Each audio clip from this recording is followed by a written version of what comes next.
Alright, so July has finally come to an end, you guys, and with a pretty interesting lineup of movies, I must say, because there's quite a bit of everything for the summer blockbuster season. And we are getting closer and closer to the very end part of the year. Now, I believe that July is the month where all the best blockbusters come out, and not all of them can be the best, but there's deniably some good ones out there. And I did pretty good this month too. I saw a total of 7 films, you guys. I know, that's wonderful. Thank you very much, but yeah, I know 7 films really isn't that much.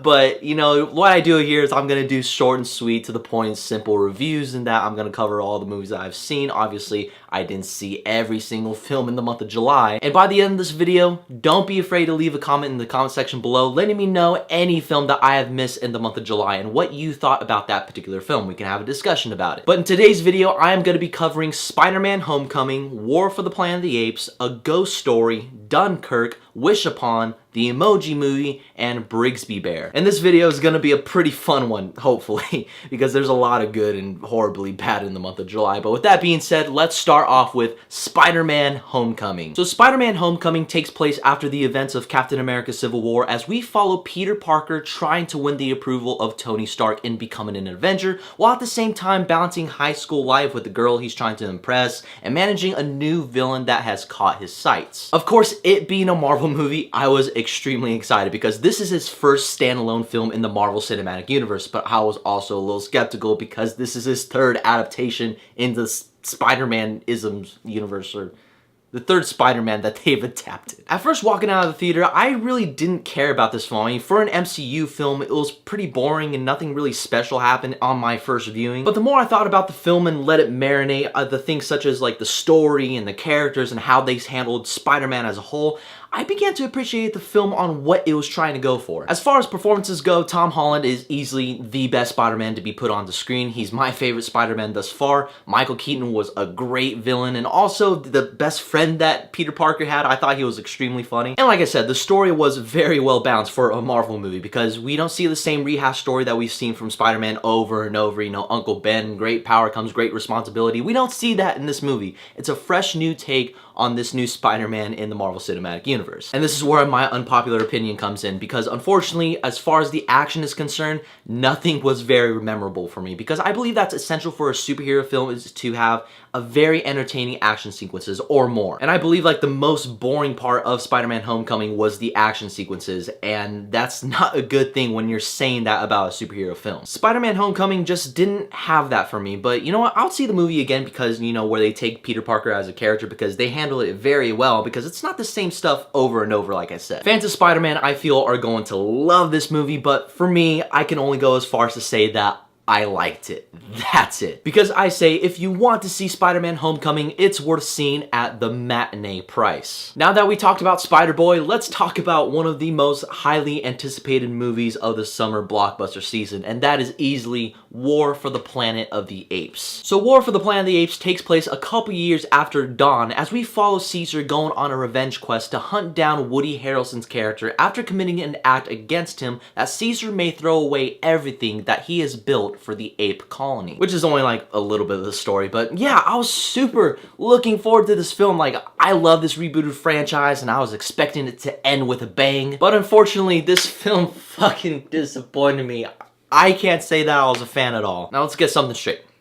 Something that everybody and myself can absolutely agree on. The CGI and some of the performances were phenomenal to watch. There's a couple of scenes where they have close-up shots of the apes' faces, and it really sells the idea that these apes are absolutely real. Like, the mocap to them is incredible. The performances from Andy Serkis and Woody Harrelson are great, no doubt about it. But sadly, that's where my praises end. Unfortunately, not only the story was very boring, but a lot of the plot devices just don't make sense to me at all. For example, like Woody Harrelson is keeping these apes inside this internment camp that Caesar's inside, and he's putting them to work. And he's seen Caesar talk to all these apes, and he's seen them start this uprising to really go against this army military group that Woody Harrelson is running.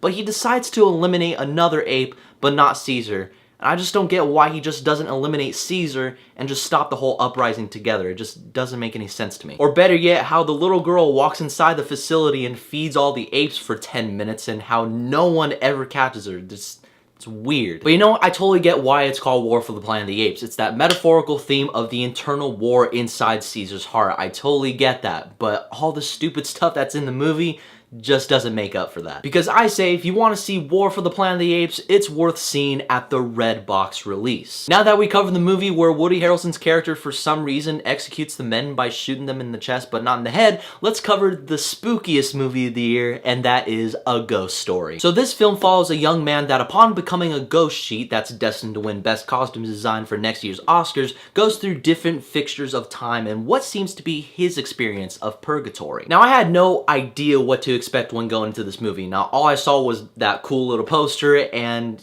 that was about it. And I saw the movie and it was definitely interesting. I can say that it's definitely not for everybody. For example, there's a whole 7-minute straight scene of Rooney Mara just going at it at this vegan pie. It's not gonna be for everyone because it's just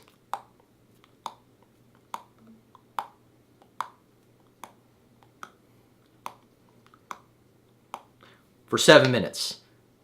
Yeah, that's in the movie. Despite most of the movie having no dialogue whatsoever because it's mostly a silent film, but once it gets to the party scene, that's when it brings it all home for me. I absolutely adored how this film pulls off the emotion of the ghost just by the camera movements and the way it's shot. I mean, that is how you describe emotion. Because the way the story plays out and what the ghost goes through, it's some of the saddest shit that I have seen that's revolving around a dead guy. Now, was I crying at the end of the movie and I fully understand what love is? No. I mean, it's a solid film, there's no denying that, but I just don't think it's for everybody. Because I say, if you want to see a ghost story, it's worth seeing at the full admission, with those thoughts in mind. Now that we covered Spookfest 2017, let's talk about Christopher Nolan's World War II epic, and that is Dunkirk. Now, Dunkirk covers the true events of what the British army of 400,000 being trapped at Dunkirk really was, as the film covers 3 different points of views of the event, which is by the beach, the sea, and the air. Alright, so now here's the thing about Dunkirk. It seems like every time Christopher Nolan puts out a film, there has to be some sort of online war.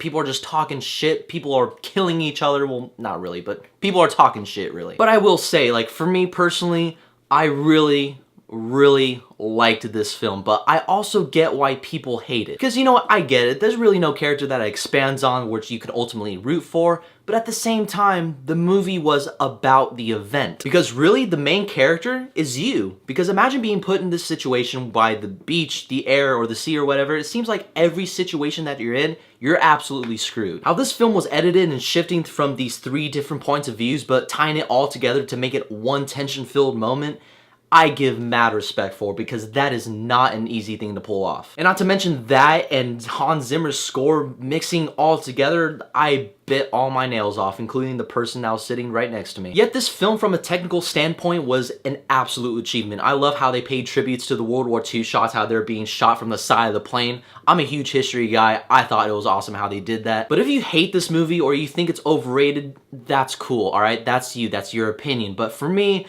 I only pointed out some of the reasons why I really like Dunkirk. Because I say, if you want to see Dunkirk, see it at the full admission. Remember to keep those criticisms in mind. Now that we covered the internet war of July, let's talk about the best comedic experience I've had in a movie theater in a very long time, and that is Wish Upon. So Wish Upon follows a very young, unpopular high school girl, which her dad finds an old cursed Japanese box in a trash can that can conveniently make any wish that she wants. But in return, bad shit happens back to her, and she wishes for high school girl things. Now let's get one thing straight. This movie is absolutely terrible. It's absolutely one of the worst movies of the year. But I had such a great time watching it. Just seeing how all these deaths play out, it's magnificent. And I don't feel bad whatsoever laughing at these people die in this movie, because it seems like their deaths fall off of their stupidity and not what the box is trying to do. There is literally a scene that after one of the wishes that the girl makes, an old man slips and falls down from nothing in a bathtub and hits his head. That doesn't sound like a box to me. Or better yet, like this woman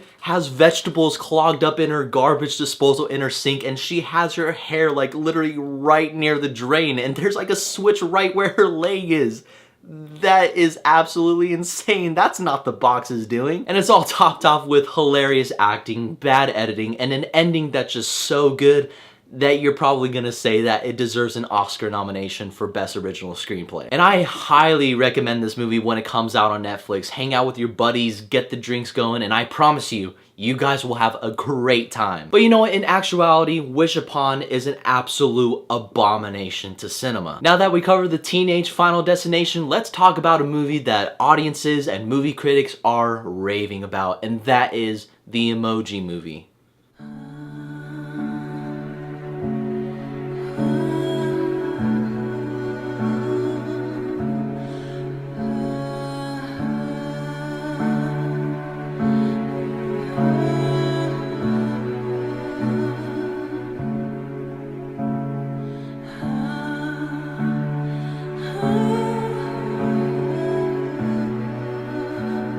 I absolutely love this film so much, and it's absolutely a legendary piece of art if we are talking about it being an abomination of cinema, of course. Now that we talked about the movie that somehow rips off 3 other movies at the same time, let's talk about something that may slip under everybody's radar, and that is BRIGSBY BEAR. Now, I usually give a quick plot synopsis for a film whenever I do these speed reviews, but due to me going in fresh and not knowing a damn thing about this film, I suggest not giving anything away for the sake of your guys' experience. But I will say this movie has a lot to do with the mindset of extreme fanboys and how they are in terms of social and creative skills. And by the end of this movie, I was in legitimate tears, guys. Now, as a fanboy of a particular franchise, like, this movie teaches that there is a beauty behind that and how there's people out there who want to use that fanboyism and their love for something, and they want to impact other people's lives in a positive manner. And I was absolutely speechless by the end of the film. It was great from start to finish. I was laughing all the way through. It seems like the worst review I have ever done here on this channel, but bear with me because I plan to make a video based on the whole philosophy of fanboys whenever BRIGSBY BEAR gets its release date,